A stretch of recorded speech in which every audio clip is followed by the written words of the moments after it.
Chase Thomas podcast. My nephew needs me to record. See, I already hate it. I hate it. All right, hello, and welcome back to another episode of Pod Divided here on the Chase Thomas podcast. From still the aforementioned Chase Thomas coming to you live from Knoxville, Tennessee, Everything School HQ. Joining me, fellow University of North Georgia alumni, Matt Green, my good friend. Matt, good evening, sir. How are you? Good evening, sir. It was a great Sunday for me. You know, the Braves with another series victory, just looking good. But how about yourself, man? Also a good national championship game with the women. That was a big time game. South Carolina getting it done. But yeah, what was your weekend like? I mean, it was big. I mean, Tennessee hired a new Lady Vols coach. So we'll see how Kim Caldwell does. Stepping in from Marshall, the Thundering Herd. But they get a lot of threes up, number one in 3-point attempts last year. So she's won everywhere she's gone. It'll be fun. I'm excited. It'll be a fun offense. This is the first time they've gone outside of the Pat Tree. Okay, the Pat Tree. So that obviously means they were an assistant at Tennessee, because that's the only place she coached. Oh yeah, or played for her. Yeah, like Kelly did before. Gotcha. But yeah, and then Tennessee took 2 of 3, ruled Auburn today. They almost got a 20 spot on the Tigers there, as Tennessee. They're number 4 in the country. They might move up to 3 or 2. We'll see with their date with LSU coming up this weekend. The orange and white game is this weekend. Spring practice in full focus right now. Lady ball softball, obviously top 5 as well. So I mean, Everything School HQ is just bumping, and all eyes in the sports world will be on America's College Sports Town this weekend, with Nico throwing with the ones in the orange and white game, and LSU coming to town for a big time series against the Vols.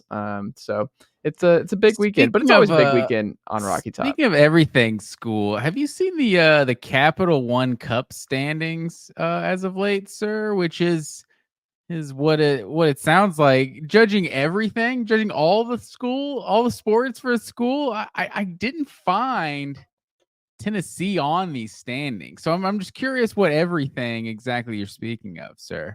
I look at everything right now. Lady softball, men's baseball, men's basketball, men's football. That's what the everything is right now. That's everything. The big dogs. And then I see Lady Georgia Vols, at 8 soon. in the men's Capital One Cup standings. I don't see Tennessee, and this goes to 50? Not even in the top 50. Tennessee women are at 20, Georgia at 21 with the women. But just throwing it out there. Clemson and Florida State actually. So Clemson and Michigan and South Dakota State apparently are all tied among men.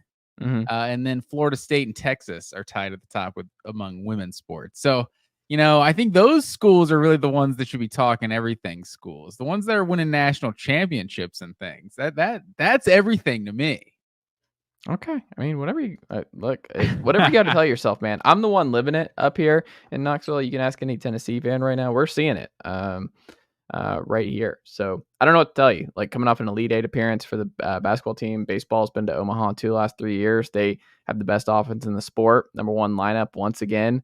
2 grand slams. They traded all for some football success, though. I mean, look at football. We're in the blue chip ratio. I don't know if you saw, Matt Green. If you go to blue chip, Florida was in the blue chip ratio. They're in it again this year. That's all that matters. Tennessee hasn't been in the blue chip rate in the top 15 in the blue chip ratio in years, and now they're back. I mean, I don't know what to tell you. 5-star quarterback, number 1 quarterback in his class, like Nico Iamaleava, is going to make some waves. I mean, Tennessee's now got depth, talent, and excellent leadership all across the board. And look, it's just another good look. You can throw out your Capital One stuff, Matt Green, but the real ball knowers and the real college sports knowers know where America's College Sports Town is, and that's at Everything School HQ. America's pretty good at 4 sports school. That's what Tennessee's going for now. Not necessarily Everything School, but yeah, you guys obviously big time program up there. Not to make this all Tennessee podcast here, but I think this is low key a huge year for Josh Heupel. This 2024 season, it's a massive year to kind of figure out if he was a one-hit wonder or not, right? He needs to have another good season. This is what, year 4? Like, we need to know that Josh Heupel, it's a low-key big-time year. That's all I'm saying for him. Okay. Maybe they go 10-2, and then he takes care of business, and everyone's feeling good. But I'm just saying, it's not a guarantee how good Tennessee's going to be this year. And Nico is probably a 3-and-done guy, so that even increases like 2025. Like, this is his first year starting. I don't know if you saw who they have in this. I mean, George McIntyre's in the fold, the number 1 quarterback in his class, 6'6". He's number 1 kid in state of Tennessee. That's a high schooler. But what I'm saying is after Nico, when you're talking about what happens after Nico, I mean, you have a 5-star right behind him. Of course, that's just one position. I'm just saying, if Nico is this generational guy, like, this is a first-year starting quarterback, like, and what I think is a low-key, high-pressure situation. So that you're counting a lot on a guy with all kinds of talent that just hasn't actually started at the SEC level to this point. Okay. Whatever you got to say, Matt Green. It sounds like you're a little worried. Sounds like you're a little worried and still a little angry that the Vols ended up taking care of business with the Dogs last weekend when Georgia jumped out to that hot start. Is that what I'm thinking about? No, that's what it seems like. No, I think it's true. I think Tennessee fans should feel good about where they are. But when we're going through, like, what is SEC Media Days going to look like here a couple months from now? Like, Tennessee's going to be preseason like 5th, and that's big time, because in the last decade plus, we haven't thought of Tennessee as being in that upper echelon in the SEC. But you still look at it; it's going to be Georgia, it's going to be probably Alabama, Ole Miss, maybe LSU. Like, maybe you could have Tennessee ahead of someone like LSU, but I don't know. I think at best Tennessee's going to be like preseason the 4th best team in this conference, and that's really good. And if they end up the 4th best team in the conference and are ranked 13th in the country at the end of the season, Josh Heupel's the right guy. This is a loaded conference, but we're moving in the right direction. I forgot about Texas. Texas is going to be number 1 and number 2 right there with Georgia. So they passed actually Alabama in the blue chip ratio. Georgia's number 1 and Texas is number 2. Wow. Yeah, I believe it. And they're going to have the second most first place votes for sure in the SEC. So I think you're looking at best 5th, probably even 6th at preseason, projection for Tennessee. And it's a zero-sum game in the SEC, right? Like, somebody wins and somebody loses these games. And Tennessee could be looking up at like a really good team that finished 9-4. And they're like, we're good, or it could be worse. And so, we'll see. It's just, I think it is a low key, like, really, really big year for Heupel in Tennessee. And I also didn't even say Missouri, who finished top 10 a year ago. So, it'll be interesting. Well, we'll talk about schools like Missouri and some of the other schools that look, they have high expectations, and we'll see what comes of it in 2024. But don't forget, folks, each and every Sunday night on this very show, in the off season, we do 2 a week during the season, but in the off season, we do 1 a week. So for your Monday morning Chase Thomas podcast, you get a pod divided here on the show, and also the Tennessee Ball Sports Guys coming on after this with Matt and myself, where we talk all things college football each and every week. So make sure, if you are a first-time listener and you like what you hear today, you hit that subscribe button on your preferred podcast player. And then if you are a subscriber already and you've not already done so and you're a fan of the show, please make sure you take a moment and leave this show a 5-star rating and write us a review on Apple Podcasts, Spotify, or however you are listening. It helps other people find the show, and it helps this very show continue to grow. You can also watch the show. So if you're watching us on YouTube, like so many are, as we close in on 2,000 subscribers on the YouTube feed, go give us a thumbs up, comment, all the good stuff, youtube.com/Chase Thomas Podcast. Like and subscribe there as we get in the 2,000s here in the next week or so. So make sure you're tapped in there. And then also, if you want to get in touch with Matt or myself for any college football questions or get involved with the show, you can do so at chasethomaspodcast@gmail.com. All right, Matt Green, what is the theme for tonight's episode, sir? The theme for tonight, sir, we're talking title droughts. So, there's this idea that in the college football playoff era, it's just the same teams winning every year, same 4 teams in the playoff, and it couldn't be further from the truth. you had 3 different programs bust 30, 40-year drought, whatever you want to necessarily call Michigan. 1997, the Code Championship, like that was 26 years ago before they won a year ago. But before that, the last outright national championship was 1948. So they were going on 75 years from an outright national title. Georgia, we know, 1980. Georgia fans had to hear it for years. 41 years was their drought. And then Clemson went 35 years before winning it in 2016. So you saw multiple programs bust huge droughts during the playoff era. So it got me thinking, who else is busting these 30-year droughts? So here's my my candidates I got here for you. We got Penn State, Notre Dame, Washington, Colorado, and Texas A&M. So A&M sitting on an 85-year drought right now. Like, I don't even know. Who knows? It hardly even counts. When you go back to 85 years, but they were in leather helmets still then. But no disrespect. But from this group, so you got Penn State going on 38 years, Notre Dame 36, Colorado 34, Washington 33. Like, Washington obviously almost did it a year ago. They got to the national championship. But if I'm picking the next team from this group, everyone knows I'm a huge Penn State guy on this podcast, right? My number 2 team. But I got to go with the Notre Dame Fighting Irish. Their 1988 was their last title, 36 years. It feels like Notre Dame, they've been to a national championship game, 2012. They've been to a couple college football playoffs. Like, they're that team, like, as much as Penn State's knocking on the door, like Notre Dame's knocking on the door even more so. They actually got in a few times. I think Notre Dame is just kind of set up that, maybe in this playoff era, they're actually going to get in probably every single year with what Notre Dame has been as far as a consistent program. And I think from this long drought, they feel like the best candidate. They're definitely the number 1 team in the independent conference in terms of breaking this drought. I feel best about them in that regard.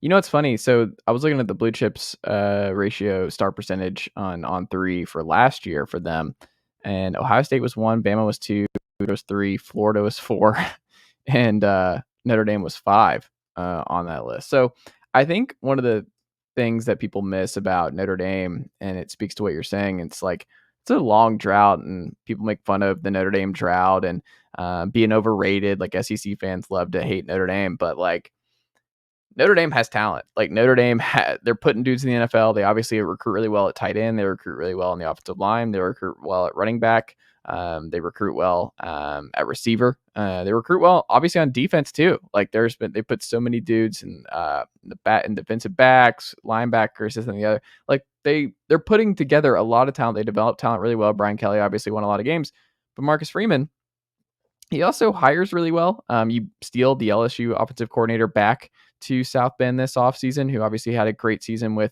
Jaden Daniels and company, leading him to a Heisman. That's really exciting if you're a Notre Dame fan. You're obviously appealing for the transfer quarterback market. Sam Hartman last year. You bring in Riley Leonard this year that we talked about on last week's show. But you also, CJ Carr coming in there, highly touted quarterback. You've recruited some 4 and 5 stars in that regard. I think Notre Dame, to me, the thing that I am maybe most curious about with them ending that drought is not even really the independent status. And where, like you said, I think they're going to be a perennial playoff team.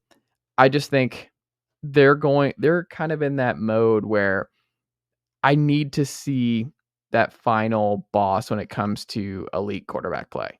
And we haven't seen it yet. I think it's going to require, with the expanded playoff, they're going to have the talent, I think, to beat a lot of different teams, but they're not going to be able to ultimately get over the hump until one of these quarterbacks pops in a way, or they develop somebody who has a 2-year run. Because Ian Book was fun. He made those Georgia, like, they were right there in those Georgia games years ago, but we haven't seen Notre Dame. They were playing Alabama close in that college football playoff. Right.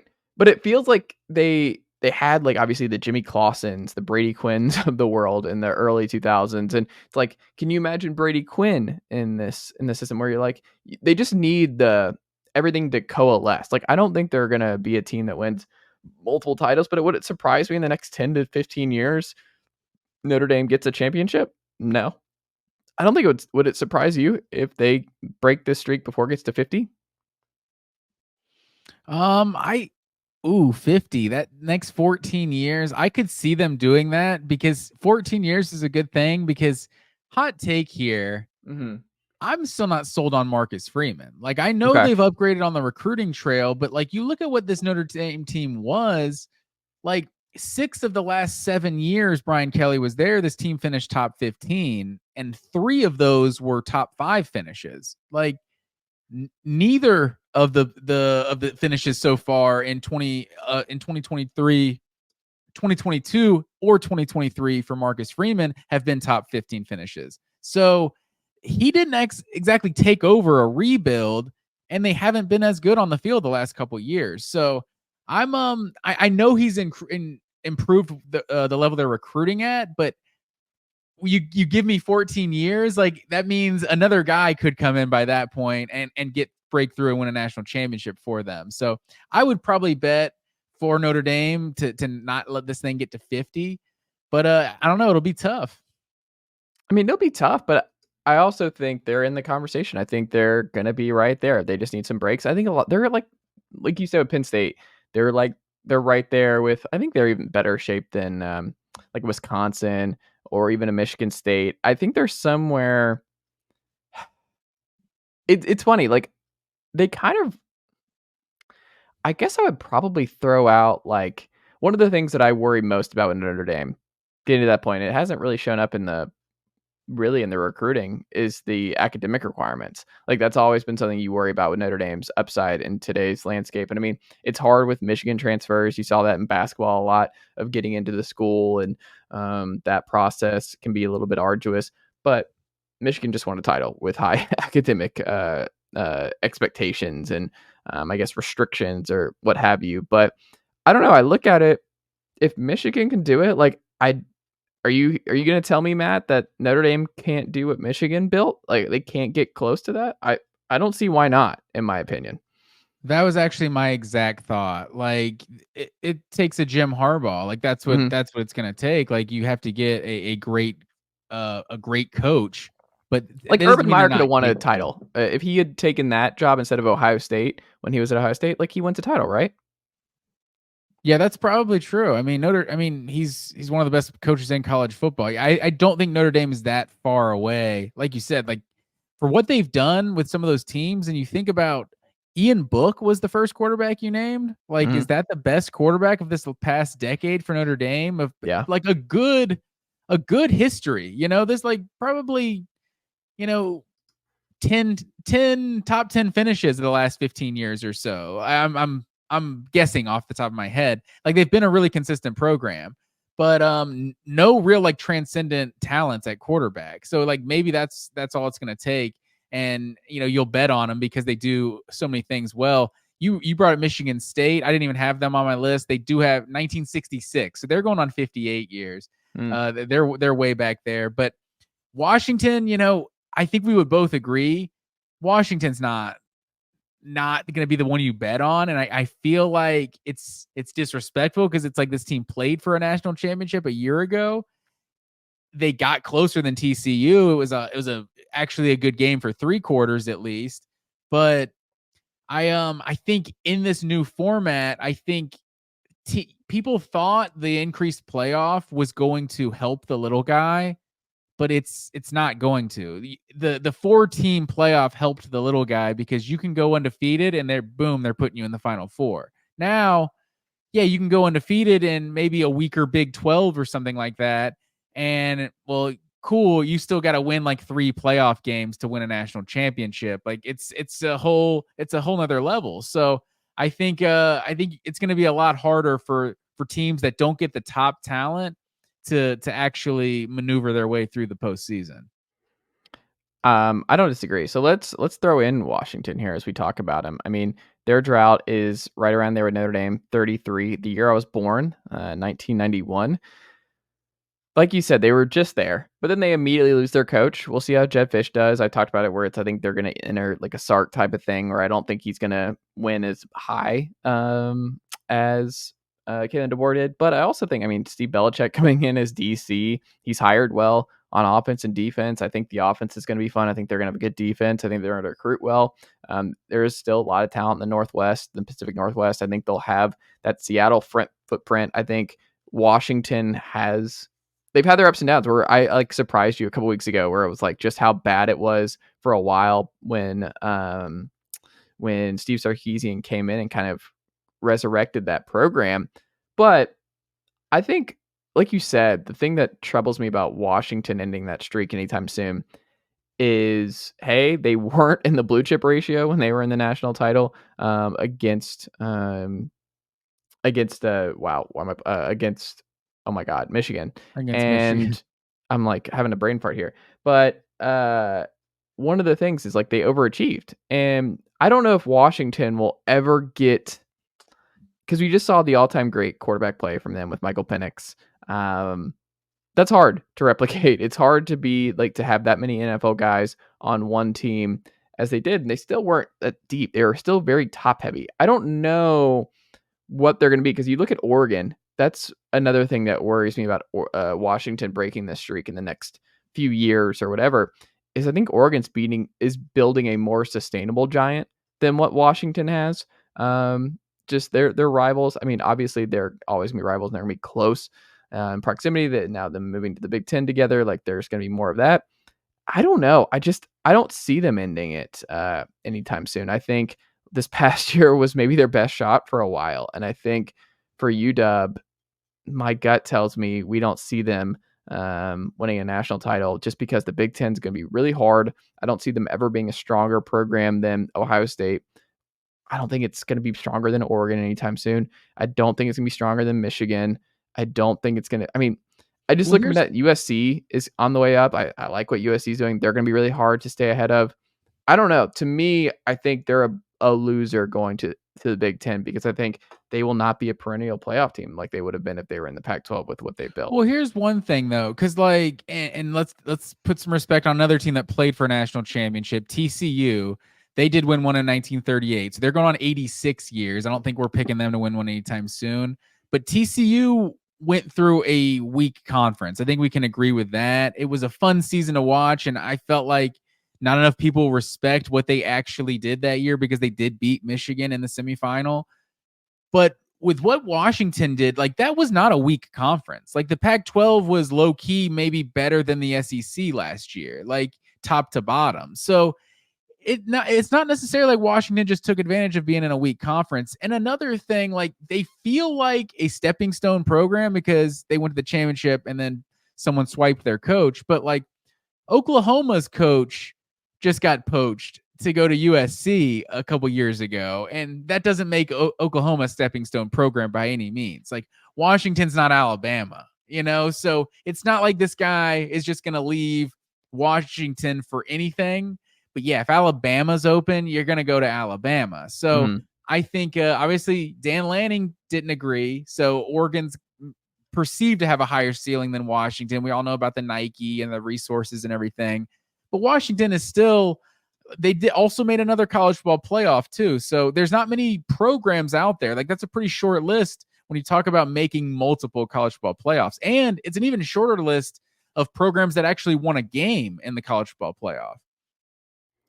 No, I don't disagree, but we'll see. I will say, like, who between the two, who would you say is more likely to win a title in the next 14 years? I would say Notre Dame, and really not even hesitate on that. Yeah, without a doubt. I think Penn State is definitely the number 2, I would say, to Notre Dame. Are you doing Penn State now? Me, personally. Let me go fill up my water jug. Do your Penn State. I think if you're being honest, State like bit, Matt Green, 38 years for them. Are you betting on Washington before Penn State? Yes. See, I don't see that at all. I think Penn State. Make the case for Penn State and why that could end sometime soon. I mean, we just know about their recent history. Like this team is a perennial top 15 program. They're going to be one of the bigger beneficiaries of the expanded playoff because they do have big time talent. So they're definitely a quarterback away. We feel like we say that year in, year out. So, but they're just like Notre Dame in that sense. Like they produce a lot of NFL players at a lot of different positions, but that quarterback position and it hasn't been nearly as consistent as Notre Dame's quarterback play either. It's been a lot of, kind of gritty, like overachiever types at quarterback. And Drew Allard, you tell me he's a 5-star, and he looked exactly like every other quarterback they've had that just looked kind of like Trace McSorley. At least had that I was going to say they've had very different kinds of quarterbacks. I think Sean Clifford's different.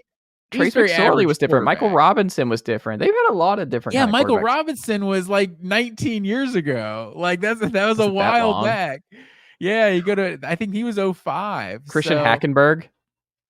Exactly. Christian Hackenberg, just like high school ranking got him all the way to the NFL. Like he was never really anything at Penn State. So I don't know. I think we'll see. There's been some guys that were big time recruits that they've gotten, but it is what it is. They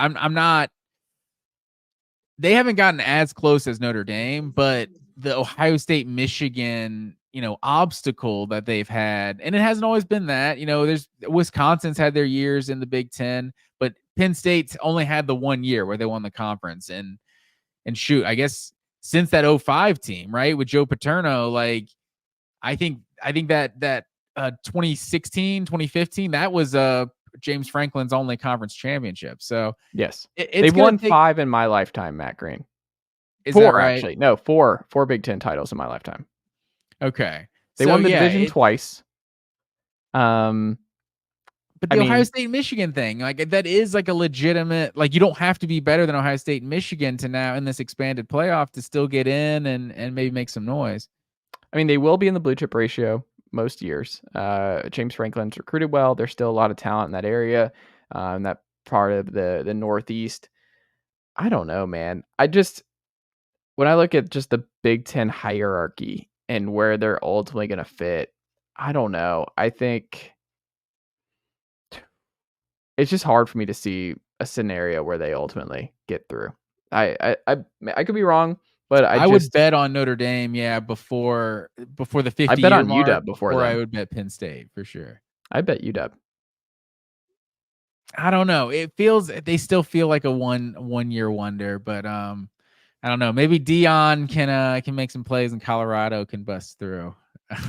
Well, let's talk about Colorado because you threw Dion on here. 34-year drought.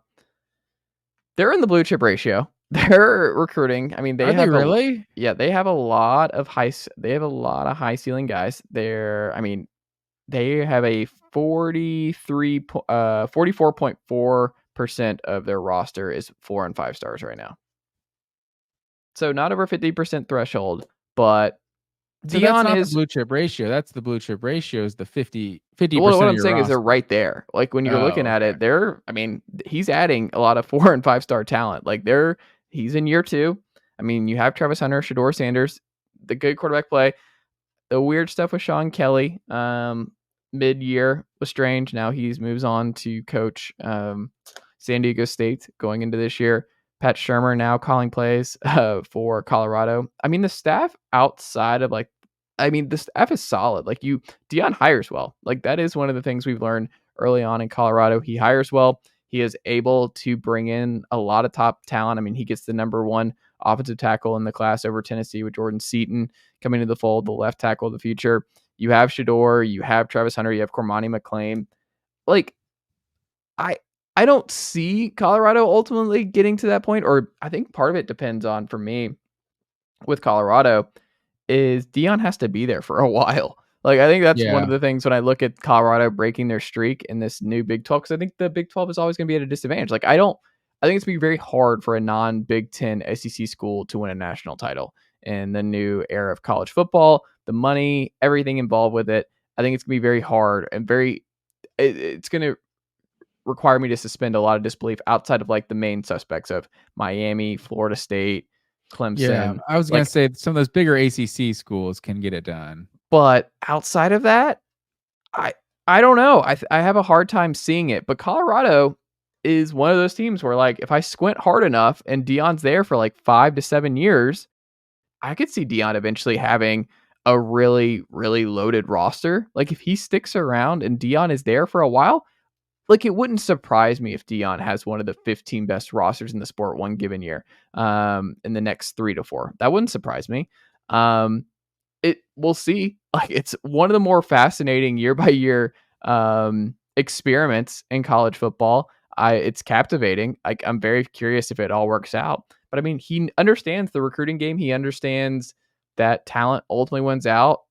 His son's extremely talented. He might be the first quarterback taken in next year's draft. Like, I don't know. Like, Colorado winning a national title again in this current college football era seems very unlikely.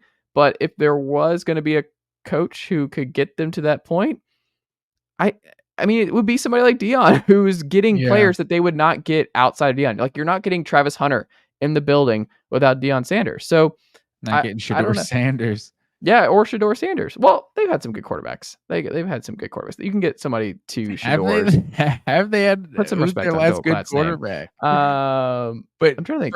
From 89 from 1989 to 1996, they had Cordell Stewart. Oh, there you go. From 89, that was recently. From 89 to 96, they had 5 top 10 finishes. And obviously they had the split national title in 1990. Their last top 10 finish was 2001, going back to Bobby Purify in that gang. Chris Brown. Nebraska. Chris Brown. So you look at, like, that team was winning a legit Big 12 conference that had Oklahoma, or I guess that's the Big 8. So they're not playing in the same conference with Texas at that point, but they are playing with Nebraska and Oklahoma and finishing top 10. So, and obviously we know how good Nebraska was in that era, but I don't know. It like you said, this is all depend on Deion.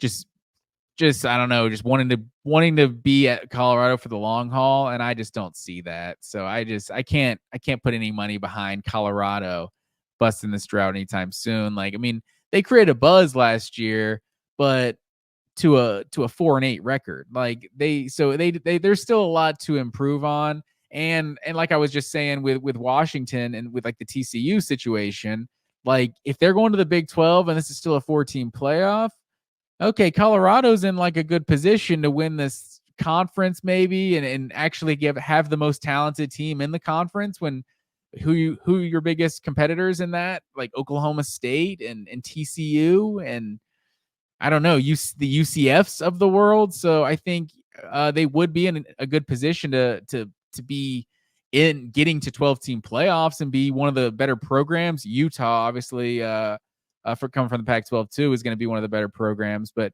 yeah, I don't know. I can't see Deion there for the long haul.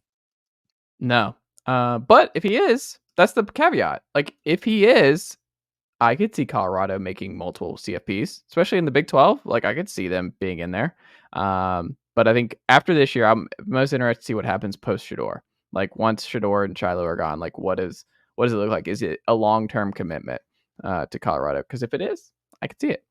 It feels like I would, but before I would bet on Colorado winning a national championship with Deion Sanders and him being there for longer than like 5 years, I would bet on him becoming the NFL coach of whatever team drafts Shedeur Sanders. Like, I could see something like that happening before him sticking at Colorado for the long haul.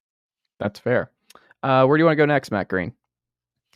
All right, so let's go to our next group. Our next group, they didn't hit the 30 number like Georgia and Clemson and those teams in recent years, but they're close. So let's get these group that's here with a 20+ year drought. We got USC at 20 years, Miami 23, Oklahoma 24 years, Tennessee 26 years, and Nebraska 27 if you go with a split national title, or 29 if you go with their last outright national title. So I think it's obvious in that group, like, no one's picking Nebraska. Like, we don't know if Nebraska will ever win another. They got geography. The problem in Nebraska is they got geography. That's just it just what it is. They got geography. They can't win a title with their geography.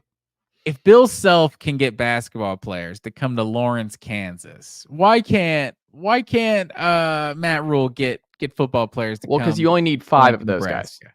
Significantly less amount of bodies to Kansas. It requires a whole heck of a lot more players to Lawrence, Kansas to be Spokane, Washington. They can get some big time recruits as well. Well, that's But, obviously same argument. It's easier to build a basketball program maybe. But so USC at 20 years, like they don't feel that close other than the fact that they're just USC and you're like, hey, they can get 5-star talent and they have Lincoln Riley. They have a Heisman Trophy winning quarterback. But like with that Heisman Trophy winning quarterback, like how close did they really get to a college football playoff? Like even if they win the Pac-12 in 2022, do they get to the college football playoff, or are they still on the outside looking in? Like they were like a 2-loss team that year, right? Or maybe I'm misremembering it. Maybe that was their second loss.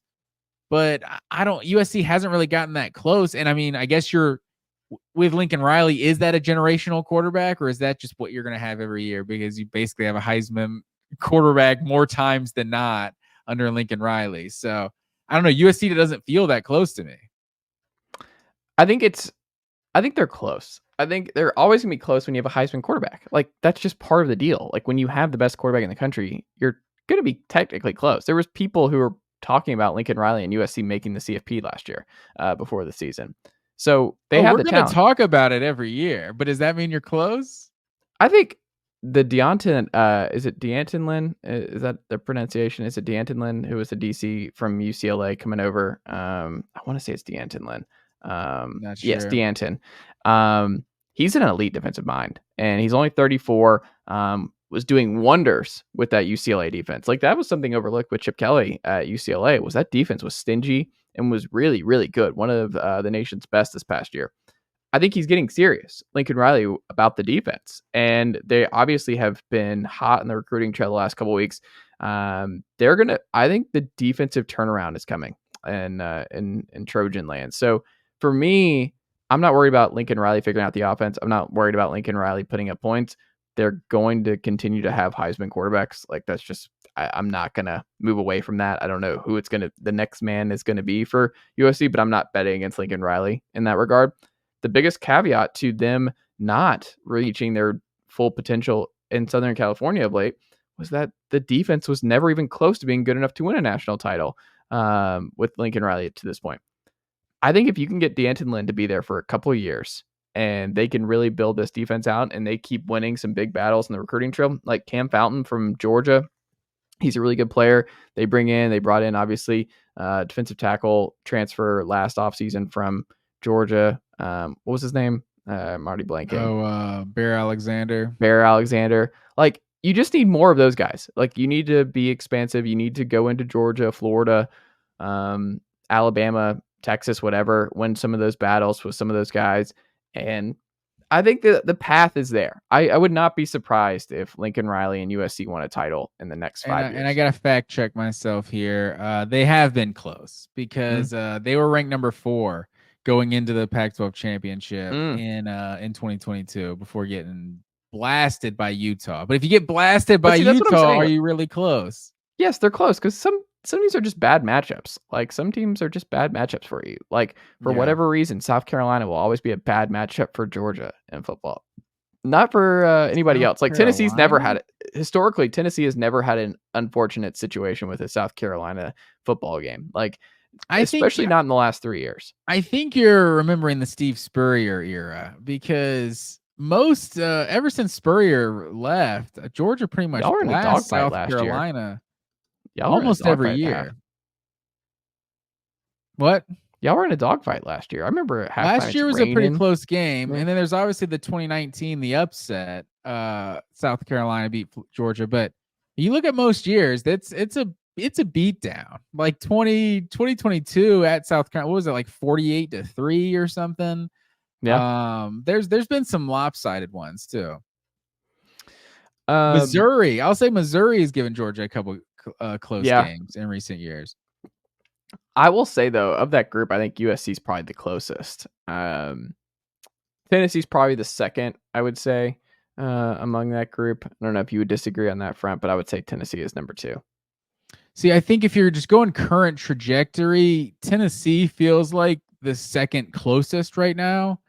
But like with what Oklahoma just is, like, I mean, this is a team. Obviously, Lincoln Riley was the head coach, so and Bob Stoops for at least one. They made multiple playoff appearances, like even and going further back in the Bob Stoops era, like at least like 4 or 5 national championship game appearances. And they won the one, but they're going on 24 years of winning a national championship. They've just been so much closer year in, year out than anyone else on this list. So like, part of you wants to pick Oklahoma, but going to the SEC is not going to do them any favors. So I think there probably were some years where Oklahoma was in the college football playoff where, if they're in the SEC, they might have 2 or 3 losses on their record instead of just the one week they didn't show up and got blasted by Kansas State or Iowa State or something like they always seem to do. But yeah, Oklahoma, it's hard to bet on them going to the SEC, but just because they've been a better program than Tennessee consistently, I'd have to put them a little bit ahead of Tennessee.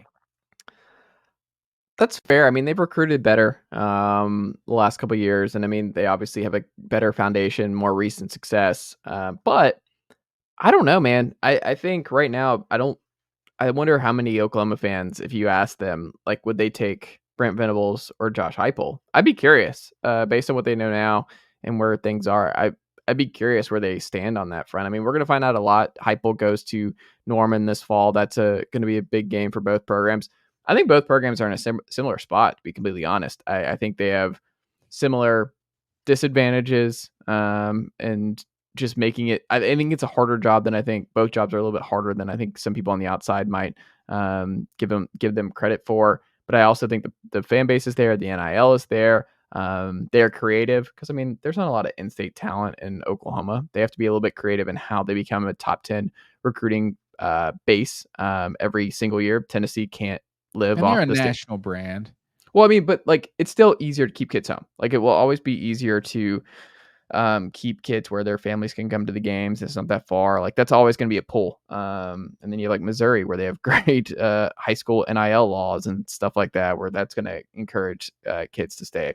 So, I mean, I think there's different reasons, but Tennessee has to be creative. They have to go to North Carolina. They have to go to South Carolina. They have to go to Florida. Not Florida because they never really. Florida's just hard for Tennessee to win recruiting battles down there. Alabama, sometimes Texas, Ohio of late. Georgia obviously is a big part. But my point is, I think they're actually in a really similar spot. Jackson Arnold, a lot of hype around him. We'll see what he looks like. Former 5-star quarterback who will be under center for them, replacing Dylan Gabriel. Nico Iamaleava, obviously a lot of excitement there. I think both programs, if you told me they had the same exact odds of winning a national title in the next 5 years, I would probably run with that. I think both are right there neck and neck. See, the next 5 years, I'm definitely picking Tennessee. I like where Tennessee is right now. I kind of put Oklahoma there with Notre Dame, that like it doesn't have to be the current coach, like for them to be the first on this group to bust this drought, because like the 1980 stuff with Georgia, like that got to 40 years. So like of this group, I think there's several in this group that are going to probably make it to that 40-year mark. But Oklahoma, for them, like sitting at 24 years right now, like it doesn't have to be Brent Venables that gets it done for them to get in under that 40 years. Like I think Oklahoma's just that big time of a brand, just of a program with the history and everything. Like I trust that Oklahoma's eventually going to figure it out again. Like Tennessee, but they're both sitting at the same problem. Like we were talking about with the preseason SEC predictions next year. Like I didn't even name Oklahoma. I didn't name Auburn going into year 2 of Hugh Freeze. Like Tennessee's probably going to be the 6th or so, 5th, 6th in the preseason. Oklahoma's sitting there like 7th, and Auburn at 8th, like Missouri in there. Like Oklahoma, this is completely foreign territory for them. Like they're just consistently, if they're not the best team in the Big 12, they're the second best team in the Big 12 almost every single year. Like there's obviously, been some years recently where they missed the Big 12 championship, but prior to that, like, from 2000 to about 2020, Oklahoma was in the Big 12 championship every single year. No, that's fair. That's fair.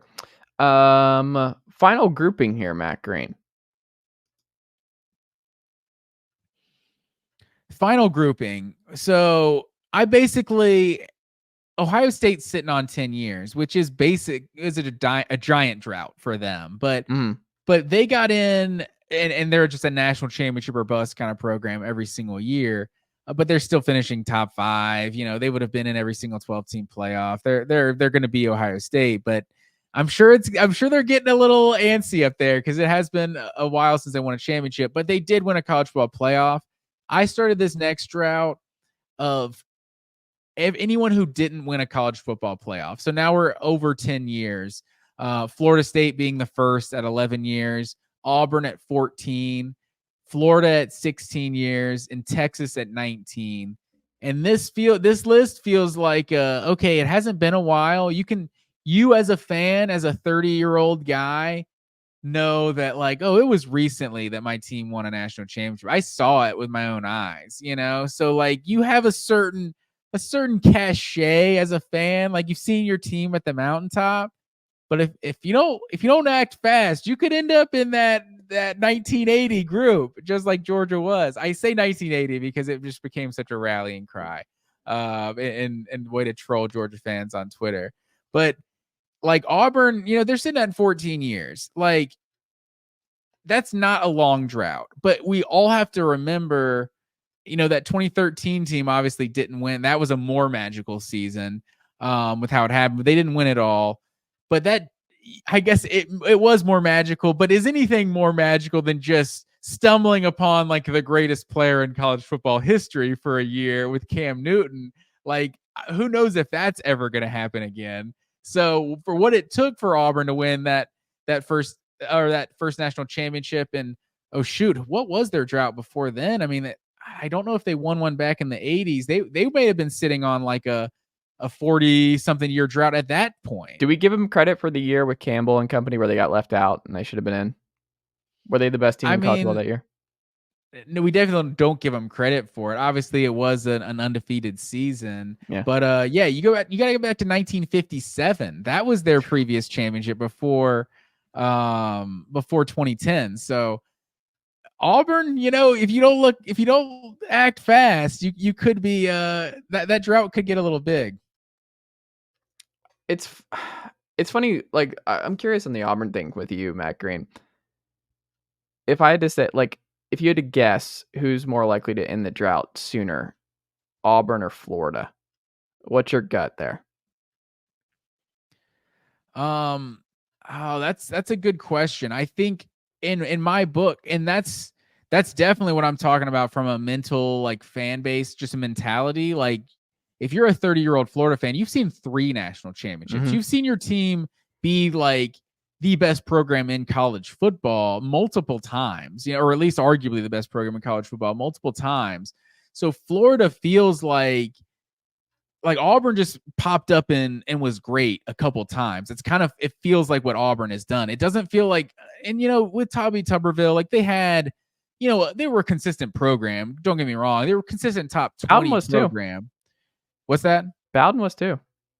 Yeah, for sure. They were a consistent top 20 program, but they're not necessarily consistent. Like I think Florida finished top 5, top 10, like 10 years in a row or something under Spurrier. Yeah. Like it was definitely another level of elite and consistent. And then Urban Meyer had like a solid, 3 or 4 years in a row of being elite. So it's been a while and things have changed a lot. Like you went from Georgia being this consistently good program that just had some sort of mental block about playing you to now Georgia owns that rivalry against you. And Georgia's like the best program in college football now. So the dynamics have changed a lot for Florida.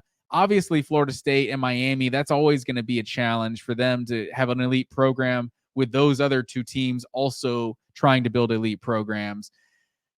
Part of me would say Auburn because if it's going to happen in the next 5 years, like there's no chance. I feel like Florida wins a national championship in the next. No chance at Florida. They're walking zero chance. They're walking into 5-star to top 5 classes in down years. Like if they make the right head coaching change, they could go immediately to a deep CFP run. Immediately.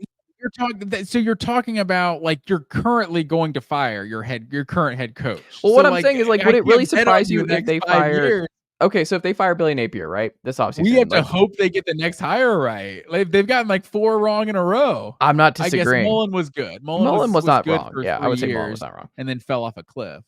But I would say, like, they're still just a head coach away from being a national title. Like, they really are. Away. Yes.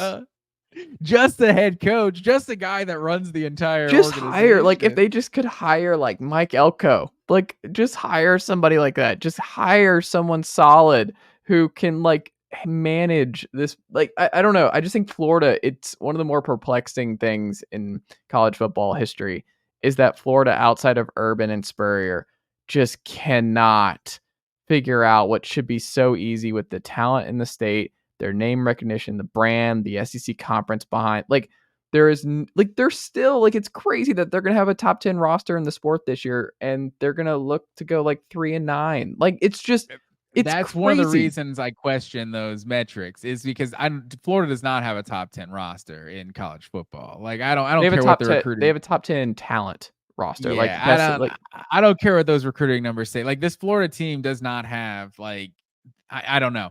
They're not built for any sort of success. They're also not one of the teams we mentioned where we're talking about like the top 8 or 9 teams in the conference next year. We didn't even give Texas A&M the time of day, who's actually been like recruiting at an elite level in recent years. And we all know about the money and everything and the resources A&M have. Like, I don't see Florida in the next 5 years. There's like zero chance, but Auburn. No, you can't do that. I'm not letting you do that. You've said this twice. No, if you talk about this Auburn and Florida, like the next to end their respective droughts, there's a chance Florida does it before Auburn, but there's no chance it's in the next 5 years. Maybe they win a championship in 2032 or something. Matt, I don't know. No, if they like hired, I mean, I'm trying to think who. If like Ryan Day got tired of dealing with Ohio State, or they fired him because he lost to Michigan again this year, like he loses to Michigan, and they are just like, look, you just can't lose to Michigan this many times in a row. You got to go. You hire Ryan Day at Florida, like they're an immediate, like, I'm penciling them as a CFP team the next year, immediately. Yeah, I don't know about. I mean, that it's a crazy premise to go on. Yeah, if they have Ryan Day, like, yeah, maybe if they have a good, but it's gonna take a while for them to for a big time head coach. Steve Belichick walks in after a great DC year in Washington. I mean, think about it. Like, the last SEC championship was 2008. Yeah, like, I mean, I'm not disagreeing. The drought's crazy, but I'm just saying Florida. It's so easy to fix Florida with the right coach. Like, the right coach wins big at Florida. Like, it's just. I don't know. I just could see it flip. I think Auburn's harder to win, significantly harder. And that's also...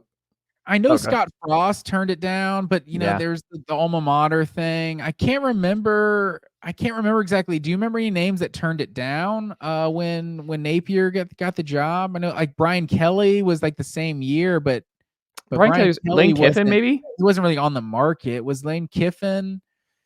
Yeah, I don't know. But I mean, let's throw that out there. If Lane Kiffin took that job next year, would that really shock you if Lane Kiffin won a title at Florida in 3 years? Lane Kiffin would fit the Spurrier, Urban Meyer vibe. That's exactly what would fit Florida. But I don't know. I mean, Whittingham follows the Urban Meyer trail there. He goes from Utah to Florida. Like, I don't know. I could see it. That would feel like a Brian Kelly to LSU type of move. Brian Kelly might win a title at LSU in the next 2 years. No, I'm saying I think that's a good. I think that's a good hire. But another thing I just don't see happening. But I don't know. It's hard to be optimistic about your prospects right now when you're Florida, because, like I said, with Georgia being as good as they are right now, like that's a huge albatross hanging over them, and Florida State isn't exactly a cellar dweller. Like, this team was, arguably should have been in the college football playoff a year ago. So those two teams are not going away. And this ridiculous 2024 schedule that they have, like, the SEC's already said, yeah, we're just going to swap that and run it back in 2025. So they're going to have that same schedule just about in 2025. So maybe the non-conference is a little different, but yeah, it's I don't know. Florida, it's not going to be easy. Like Auburn is obviously sitting there with like Georgia and Alabama, like just kind of hanging over them. But I don't know, with Hugh Freeze, they feel like Auburn just feels like the high risk, high reward kind of. Hugh Freeze, I just wouldn't be surprised if Hugh Freeze it wins something at Auburn, because we've seen him have success at Ole Miss, and I don't know. I can't, because of the current trajectory, I can't say Florida's going to bust this drought anytime soon. I think Florida busts the drought, and then they're right back to where just walking through the valley, just confused and underachieving, and still with the super talented rosters. I just think they're going to be a blip team. They're going to come out of nowhere again and have the talent. That feels like Auburn. Auburn feels like the ultimate blip team. They can just pop up and get hot one year, beat Georgia and Alabama at home. But so those are obviously the two that are more of the long shots, I think, in this middle group, because Florida State and Texas, those are the two teams I think the conversation is really about.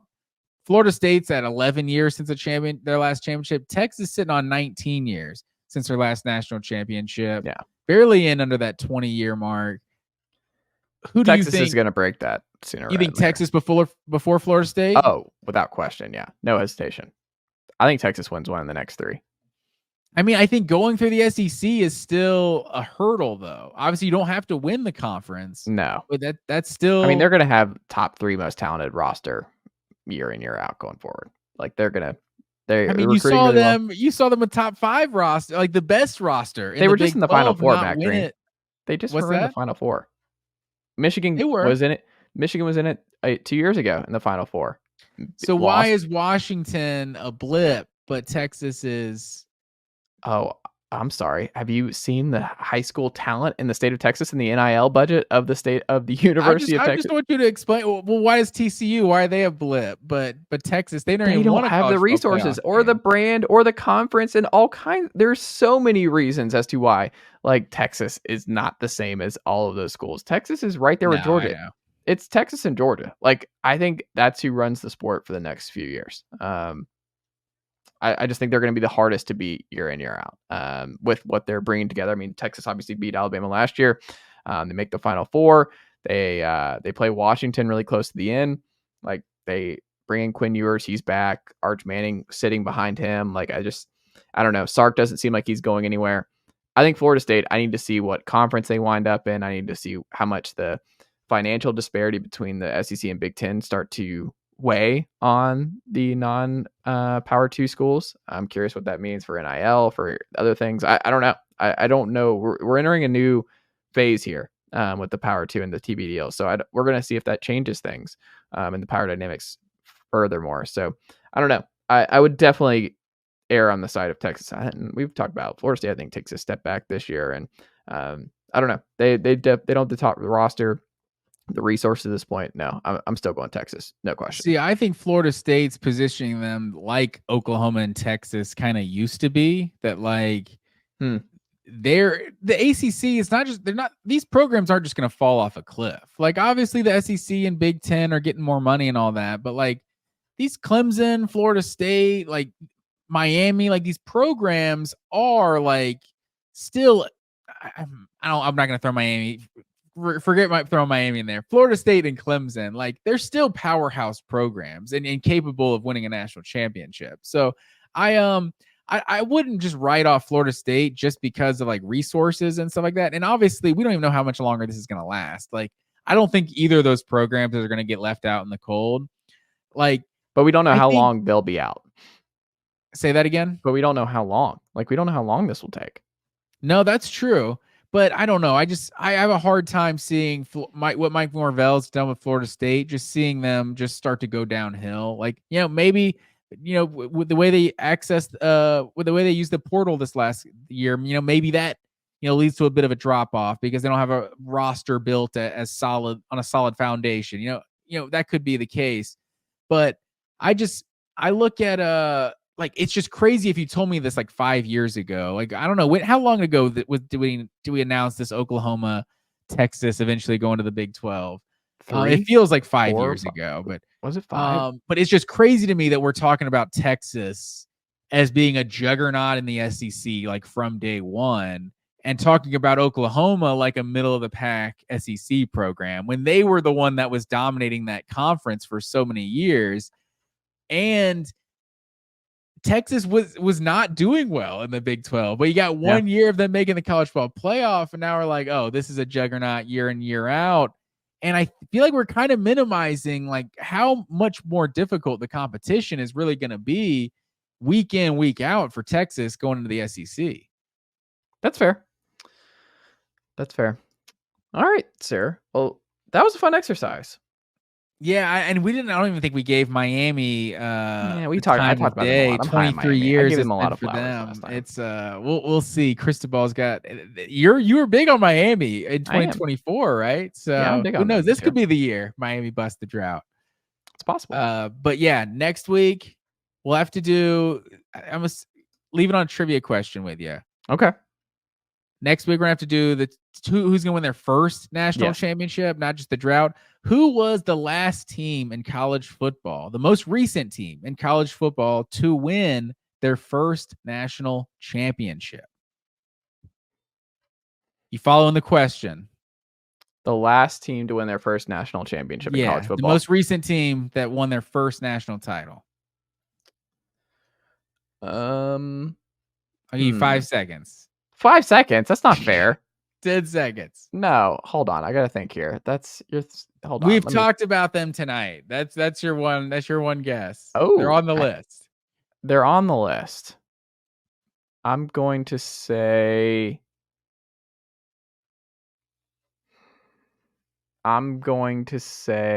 Colorado. Incorrect, sir. More recent than that, it was the Florida Gators. Oh, 1996, first ever national championship. Okay. I like it. See, that's the whole thing. You think of Florida as like this great history, and it's like Spurrier comes out. It's 96. Like, it's not that long ago. Urban's one of the greatest coaches of all time. He might not be able to recreate that. No. Well, he did. Last thing. Who you got, UConn or Purdue? I got UConn. Yeah, I think you got to go UConn. I think it helps Tennessee though if Purdue wins. You feel better. Does that help you? Yeah, because you lost to the national champion. Like it just there's something about that you're like, I lost to the team that won it all. What can you do? Who beat Tennessee last year? It's a good question. It was Sweet 16. FAU. Oh, because they upset the 1 seed. Mm-hmm. Or no, they didn't upset a 1 seed. They beat the 16 that upset the 1 seed. Yes, FAU. Mm-hmm. Was that Purdue last year? That was the one they beat, right? No, they beat Kentucky. Or was that Purdue lost to 16? They were the first. Yeah. Yeah. And then FAU beat that 16 in the second round. They were like the Peacocks. Seed. Yeah, something like that. Yeah. But this isn't a college basketball. We're not experts on that. But yeah, we'll see. They're trying to do the Virginia, the lose to the 16 seed and then win the national title next year. So we'll see. It's a good story. Maybe they'll get it done. We shall see. Well, Matt Green, thank you as always, my friend, and I will talk to you next week.